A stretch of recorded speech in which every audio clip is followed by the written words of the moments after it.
یہاں ایک پوائنٹ بڑا امپورٹنٹ ہے، قرآن کریم سورہ زلزال 30ویں پارے کی اس آیت پر وَأَخْرَجَتِ الْأَرْضُ أَثْقَالَهَا، زمین اپنے شکل اپنے خزانے باہر ڈال دے گی، سونا چاندی زمین سے نکل کر اوپر آ جائے گا پر کوئی اٹھائے گا نہیں۔ آج سارے جھگڑے اسی دولت کی وجہ سے، آج ہماری رشتہ داری ٹوٹتی بھی اس پیسے کی وجہ سے، آج دوستی ختم بھی اس پیسے نے کروائی ہے، آج قتل و غارت گری بھی یہ پیسہ کرواتا ہے، آج چوری بھی یہ پیسہ کرواتا ہے، یہ ڈاکہ بھی پیسہ دلواتا ہے، یہ زمین پر قبضہ بھی یہ پیسہ کرواتا ہے۔ لیکن اس پیسے کی وقعت جب وہ قیامت کا زلزلہ آئے گا تو کوئی وقعت نہیں ہوگی، زمین اپنے سارے کے سارے خزانے باہر نکال دے گی۔ وَأَخْرَجَتِ الْأَرْضُ أَثْقَالَهَا، زمین اپنے خزانے باہر ڈال دے گی۔ اس کے اوپر مسلم شریف کی ایک حدیث مبارکہ ہے، صحیح مسلم کتاب الزکوٰۃ کے اندر 1013 ایک حدیث کا نمبر ہے، اور ایک نمبرنگ کے مطابق 2341 نمبر بھی ہے۔ حضرت سیدنا ابو ہریرہ رضی اللہ تعالیٰ عنہ حدیث روایت کرتے، بڑی توجہ سے حدیث سنیے، ہو سکے تو یہ حدیث یاد کر کے دوسروں تک بھی پہنچائیں۔ یہ ساری جو مین جڑ ہے وہ مال ہے جس نے نفرتوں کا بیج بویا ہے، اور اس کی وقت جب زلزلہ قیامت بپا ہوگا تو اس کی وقت کوئی نہیں ہوگی، اس کی وقت کوئی نہیں ہوگی، سامنے زمین پر ویزیبل ہر چیز ہوگی پر اٹھانے والا کوئی نہیں ہوگا۔ رسول پاک صلی اللہ علیہ وسلم ارشاد فرماتے ہیں تقی الارض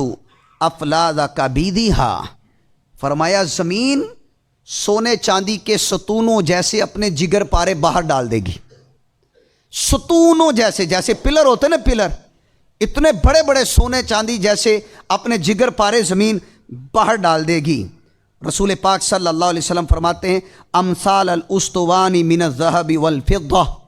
سونے چاندی کے ستونوں کی طرح اپنے جگر پارے باہر نکال دے گی۔ اب وہ جس نے دنیا میں اس پیسے کی وجہ سے ظلم کیا ہوگا نا، وہ اس وقت یاد کرے گا۔ کون؟ نمبر 1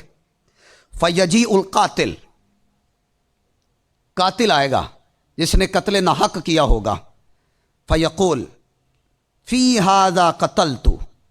یہ وہ پیسہ ہے جس کی وجہ سے میں نے فلاں کا قتل کیا تھا۔ یہ قاتل کہے گا کب؟ یہ جب وہ زمین اپنے خزانے باہر ڈال دے گی، اس وقت وہ ریئلائز کرے گا کہ اس کی وجہ سے دنیا میں نے فلاں کا قتل ناحق کیا تھا، وہ مانے گا۔ اور پھر ارشاد فرمایا وَيَجِيءُ الْقَاطِعُ فَيَقُولُ، رشتہ کاٹنے والا آئے گا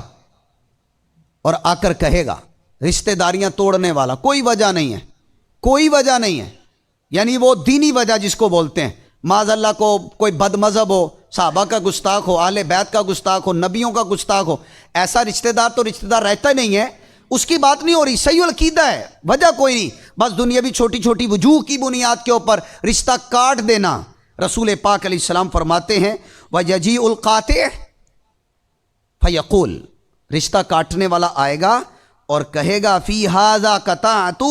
رحیمی، اس کی وجہ سے میں نے رشتے کو کاٹا تھا۔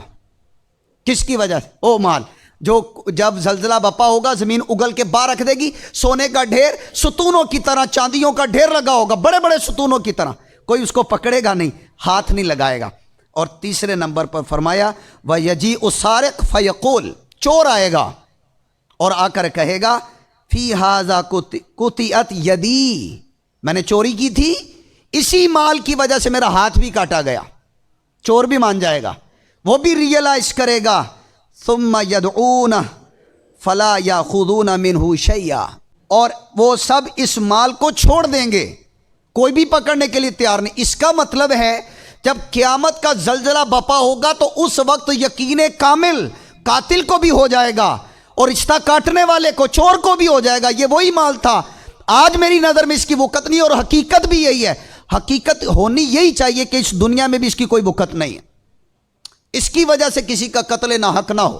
اس کی وجہ سے رشتہ نہ کاٹا جائے، اس کی وجہ سے کوئی چوری نہ ہو، ڈکیٹی نہ ہو، اسی کی وجہ سے لوٹ کھسوٹ نہ ہو، اس کی وجہ سے کسی کی زمین پر قبضہ نہ ہو۔ یہ حیثیت ہے ہمارے مال کی، یہ وقت ہے ہمارے مال کی۔ رسول اعظم صلی اللہ علیہ وآلہ وسلم نے کس طرح خوبصورت انداز کے ساتھ ان ساری باتوں کو بیان کر دیا۔ اگر یہ سورہ مبارکہ کا حصہ سورہ زلزال کا وَأَخْرَجَتِ الْأَرْضُ أَثْقَالَهَا آدمی اپنے سامنے رکھے کہ زمین اپنے شکل بوجھ سونا چاندی سب باہر ڈال دے گا کہ قیامت والے دن ڈھیر پڑا ہوگا سب کو چھوڑ دے گا، اس کی طرف توجہ بھی نہیں ہوگی، بے وقتہ ہو جائے گا، پھر بندے کو یقین ہوگا یار یہ تو کسی کام کا نہیں ہے، یہ تو اس کی ویلیو کوئی نہیں ہے، اور حقیقت بھی یہی ہے۔ تو لہٰذا اس یہاں تک یہ قرآن کریم کی آیت وَأَخْرَجَتِ الْأَرْضُ أَثْقَالَهَا کہ زمین اپنے سونے چاندی شکل سارے باہر ڈالے گی، اور صحیح مسلم کی یہ حدیث ایک نمبر ہے 1013، اور اسی ایک اور نمبرنگ بیان کی گئی 2341۔ یہاں بیان کرتے ہیں کہ پیسے کی کوئی ویلیو نہیں ہے، پیسے کی کوئی وقت نہیں ہے، اصل یہ ہے شریعت پہ عمل ہو، اصل ہے صلہ رحمی کی جائے رشتہ داروں کے ساتھ۔ بعض اوقات ہمارا تھوڑا سا اگر دنیاوی اعتبار سے میرا بھائی میرا رشتہ دار نقصان بھی کر رہا ہے تو اللہ رضا کے لیے اس کو معاف کر دے، اس کو چاہیے کہ وہ نقصان نہ دے، لیکن اس کو چاہیے کہ وہ معاف کر دے، رشتہ نہ کاٹے۔ یہ رسول اعظم صلی اللہ علیہ وسلم کی تعلیمات ہمیں ملتی ہیں۔ بے وقتہ شاعر بیان کرتے ہیں، بڑا پیارا شعر ہے یہاں سے تجھ کو جانا ایک دن، ہے یہاں سے تجھ کو جانا ایک دن، قبر میں ہوگا ٹھکانہ ایک دن۔ یہ تو حقیقت بات ہے یہاں سے تجھ کو جانا ایک دن، قبر میں ہوگا ٹھکانہ ایک دن، منہ خدا کو ہے دکھانا ایک دن، اب نہ غفلت میں گوانا ایک دن، ایک دن مرنا ہے آخر موت ہے، کر لے جو کرنا ہے آخر موت۔